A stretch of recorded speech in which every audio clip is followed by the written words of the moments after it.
పాపుల భారం శ్రమ అనుకుంటే మన యేసుడు మహిమ వీడునా దోషుల శిక్ష మోయబాదనుకుంటే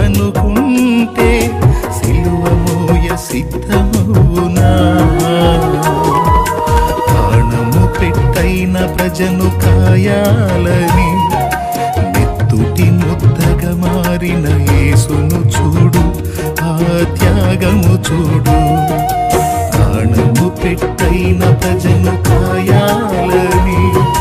నెత్తుటి ముద్దగా మారిన యేసును చూడు ఆ త్యాగము చూడు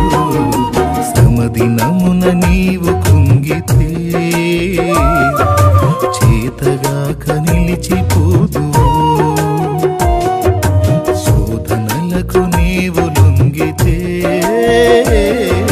పనికిరాని పాత్రవోదు శ్రమలు చూచి కలత నీవు చెందకు నేడు శ్రమల వెనుక కలుగబోవు మహిమను చూడు శ్రమల వెనుక కలుగబోవు మహిమను చూడు